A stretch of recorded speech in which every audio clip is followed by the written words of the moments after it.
Bueno, falamos de varias cuestións, por unha parte a recepción no Pazo da Arenaza. Sí, o venres, despois do pleno que tuvemos na Diputación, o presidente da Diputación e o personal que tiña que estar nese acto veu a Oleiros para recepcionar o centro de coworking no Pazo da Arenaza, non? Como se sabe, este edificio foi posto a disposición da Diputación polo Concello de Oleiros e a Diputación... Es que hai un sonido por aí, a ver que se oye de fondo, compañero, a ver se lo podéis minimizar, se oye como un anuncio ou algo así, a ver se es posible. Ahora sí. Nos decía que o presidente da Diputación recepcionou o pasado venres aquí en Oleiros o centro de coworking que se ubica no Pazo da Arenaza, non? O Pazo da Arenaza foi posto a disposición da Diputación polo Concello de Oleiros e a inversión que meteu a Diputación neste centro de 265.000 euros, pendiente ainda de unha nova inversión para rematar todo o que é o conxunto do Pazo a disposición deste coworking, non? O Pazo se adaptou respetando totalmente o tema cultural, non? O edificio e a arquitectura para que inicialmente 25 emprendedores relacionados co tema do urbanismo, o diseño, as novas tecnologías, a enxenería, rapaces que salen da universidade ou que están en outras actividades e que teñen determinadas inquietudes en estes aspectos, poidan desarrollar, rapaces ou persoas adultas, non? Pero principalmente rapaces, poidan desarrollar o seu traballo en locais adaptados, neste caso locais con despachos, salas de reunións e con todo tipo de tecnología, non? Para poder desarrollar o traballo neste área. A actividade deste centro está previsto que comece no mes de setembro, non? Por tanto, a Diputación vai a levar adiante unha reunión con distintas áreas da universidade para informar desto aos rapaces que acaben a súa carreira e que poidan desenrolar aí, sin alquilar en ningún sitio unha oficina, poidan desenrolar aí o seu traballo, non? Bueno, sin duda interesante, unha oportunidade para eles, non?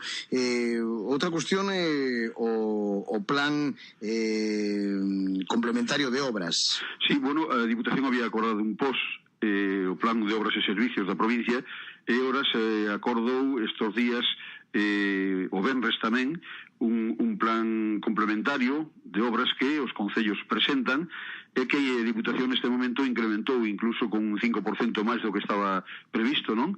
Se repartiron 11 millóns de euros entre os distintos concellos da provincia, e no caso aquí da comarca na que eu salín diputado, Cambre se leva 346.000 euros, Carral se leva 130.000, Cerceda 76.650, a Coruña 229.000, Culleredo 382.000 e Oleiros, Arteixo 511.434 e Oleiros 344.000 euros, non? Bueno, estas cantidades se reparten pola extensión do territorio, pola población, unha serie de esforzo fiscal, etcétera, non?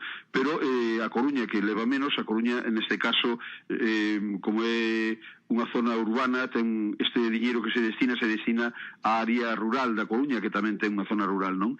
Por tanto, o plan que está así previsto, a Coruña leva outras partidas en outros aspectos que compensan. De feito, no pleno anterior a este se levou un diñeiro importante en convenios ca Diputación, non? Bueno, por último, falar das subvencións. Ademais de este diñeiro que se otorga os concellos a través dun concurso donde todo o mundo pode participar, presentar os seus proxectos, se aprobou tamén unha asignación directa, subvención, así se chama, non? A 5 concellos da área da comarca, non? A Carral se lle entregaron 63.972 euros para pavimentar calles, a Cerceda se deron 124.968 tamén para pavimentar calles, a Culleredo unha subvención para parques e xardíns 200.000, a Cambre lle deron 159.996 tamén por unha parte para xardíns e outra para vías públicas, perdón, en o caso de Oleiros 130.000 para este parque que costa 500.000 e que vamos a levar adiante na zona entre a playa de Bastigueiro e as Galeras, non? Por tanto, son os diñeiros importantes para os concellos e que arregla moito nas vidas locales. O problema que temos os concellos é a contratación de todas estas obras. Que a lei Montoro se complicou, hai un retraso tremendo. Eu espero que todo isto que se entregou aos concellos, a axilidade que poida haber dentro dos mesmos, pois non antes de ayer fui unha playa, a pesar de que non hai bon tempo, pero pues, me colleu un poquinho de agua, está moi fría ainda. Isto decía que os concellos temos problemas na contratación pola lei Montoro, non?